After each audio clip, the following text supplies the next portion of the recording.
resumo, esses tecidos mais antigos, como o endoderma e o mesoderma antigo, então aquilo que é o vital, a minha respiração, a alimentação, reprodução, a geração da vida, eu vou crescer na fase ativa. Então, diante do ataque, cresce. Quando chega na fase de cura, reduz. E o de baixo é o contrário, né? Na fase ativa, reduz, na fase de cura, cresce. Vou dar um exemplo assim meu, né? Eu tinha uma questão, né? Quando eu estava nesse processo de integração de tudo que eu fiz, né, ao longo da minha vida, dentro da parte da medicina, mas também ao longo da vida como paciente, com várias terapias, eu tinha muita vontade de fazer essa integração como eu estou fazendo agora. Mas naquela época eu tinha muita luta interna dentro de mim, sabe? Ao mesmo tempo que eu queria seguir um caminho, eu falava assim, ai, mas meu Deus, tudo que eu aprendi, como que eu vou integrar isso? Como que eu vou juntar isso? Eu não tinha clareza sobre isso. E aí teve momentos significativos da minha vida quando eu tinha uma sensação de incapacidade. É como se eu não fosse dar conta de me sustentar nesse caminho de uma medicina mais integrativa, sabe? Eu sentia que eu não dava conta de fazer isso, não me sentia capaz. Quando finalmente eu resolvi dar esse passo, o que aconteceu? Torci o pé. Mas foi assim, impressionante. Foi uma pisadinha assim, de leve, mas de leve assim, na rua, sabe aquela coisinha assim que é um pedacinho só de uma pedra quebrada que você pisa no chão, que não tem justificativa para um pé torcer? Bem, foi assim que eu torci meu pé, né? E aquilo ali, eu já estava estudando isso nessa época, eu entendi, nossa, eu já estava com uma questão de me sentir frágil, com incapacidade, tomar o lugar da minha vida, e aí, quando, enfim, eu consegui tomar essa decisão, eu estava já com os tecidos com uma predisposição para sofrer uma lesão, então qualquer impactozinho foi o suficiente para gerar uma torção daquela forma. Então, até essas questões que acontecem, de repente, assim, quando você menos imagina no corpo, você está fazendo o mesmo exercício que você faz sempre. Só que um dia você está com uma questão, já existe uma predisposição e o mínimo esforço é capaz de gerar uma lesão. Uma curiosidade assim, muito grande é que pelo conhecimento das 5 leis biológicas, o que o Dr. Hammer trouxe é que nenhum tecido embrionário ele se transforma em outro.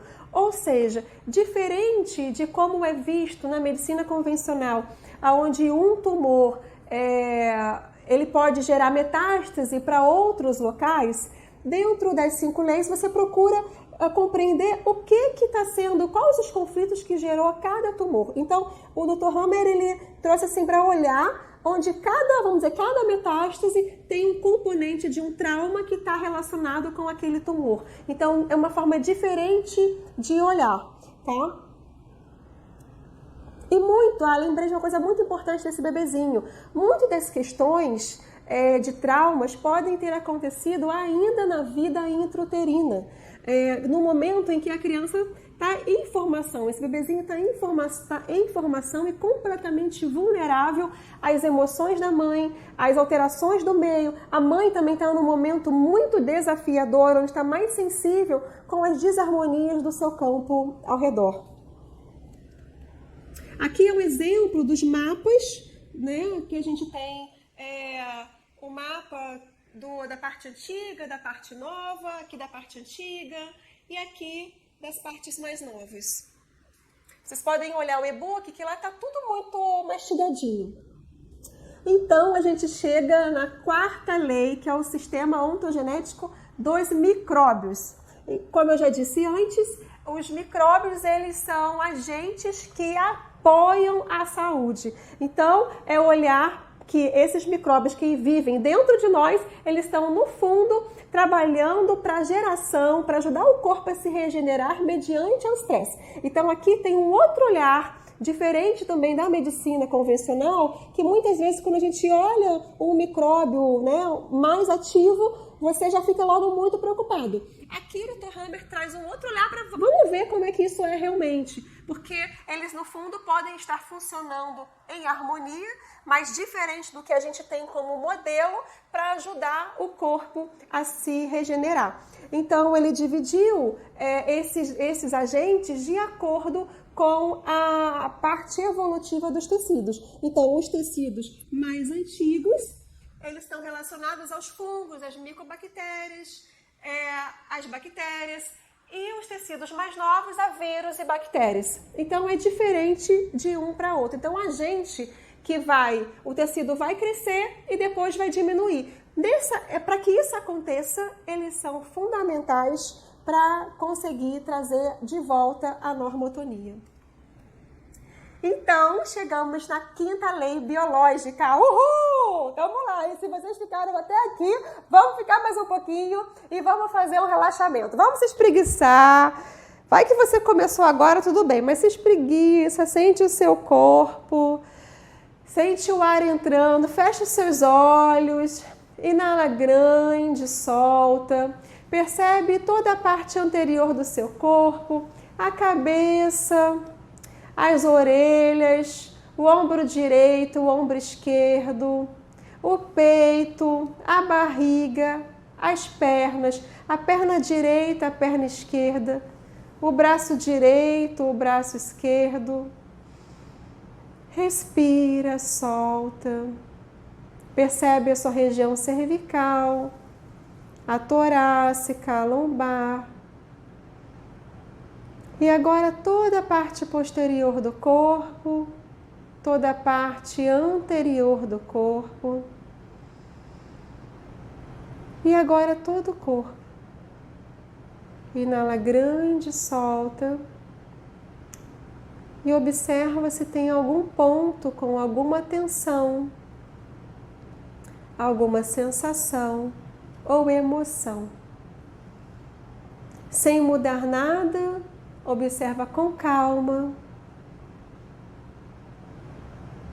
Faz 3 respirações profundas e abre os olhos. Então vamos lá? A quinta lei, ela traz o sentido. Então, o porquê que o corpo fez toda essa alteração na sua histologia, na sua fisiologia, mediante um ataque. E com essa lei, que é um pouco o resumo de tudo que foi dito até agora, cada tecido tem o seu tema. Então, cada pessoa vai ter o predomínio de um tema de estar mais suscetível a sofrer de algo diferente da outra, baseado na sua história de vida. A outra coisa é que as principais marcas acontecem no momento muito precoce da vida e a predisposição pode ter acontecido mesmo antes de você existir. Isso quer dizer que a gente está falando da parte dos comportamentos familiares. Então, cada família tem uma forma de pensar, uma forma de sentir, tem os dramas que cada família está mais sensível para passar, né? Tem famílias que têm questões de escassez, que vai ser mais um tema de sobrevivência, outras têm questões de abuso, que podem ter relações com questão de desproteção. Então, dependendo do tipo de drama familiar que vieram com os seus ancestrais, os seus pais, você pode ter vivenciado isso na sua vida. Então, é por isso que eu estou dizendo que alguns deles podem ter começado muito antes de você existir, tá? E cada tecido, né, resumindo como ele vai se comportar. Diante do período, um tecido mais antigo, ele aumenta na fase ativa e diminui na fase de cura. Já quando diante de um perigo, um tecido mais novo vai ter uma redução celular. E o tecido do ectoderma, que é o do relacionamento, seria o mais novo, ele também pode funcionar como paralisia. Se eu estou diante de um perigo, eu não sei como fazer, eu não tenho força para fugir, então eu posso me fingir de morto. A gente vê muito isso em dinâmicas, né, de animais na selva. Quando um animal é atacado por um agressor muito mais forte, ele não tem como reagir. Então, quando esse agressor vai embora, porque esse animal que foi atacado parece que está morto, quando ele vai embora e percebe que o perigo passou, ele consegue voltar os seus movimentos e sair correndo. Outros aspectos são situações de submissão e quando existem pelo menos dois traumas, né, dois conflitos ativos em áreas cerebrais, podem acontecer mudanças de comportamento. Então, aqui o Dr. Hammer traz uma forma de olhar as alterações de comportamento e da psique como o que na história da pessoa, do que ela vivenciou, dos seus registros de vida, quais as marcas que se tornaram ativas e se tornaram tão ativas a ponto de dar uma alteração no seu comportamento. E assim ele entra no tema das constelações cerebrais. Se você tiver vontade de aprender um pouco mais sobre esse assunto, olhe no e-book e também pode procurar os outros cursos que eu também pratico em relação a esse tema. Aqui eu estou dando um olhar um olhar mais de uma introdução, porque é um tema assim, é um mundo, né? Como eu disse, assim, foram anos para conseguir absorver isso até poder estar aqui compartilhando um pouco do que eu aprendi e que eu sei que tem muito ainda para aprender. Antes de começar esse pedacinho aqui, eu vou dar uma pausa para você respirar, vai lá tomar uma água e daqui a pouco volta.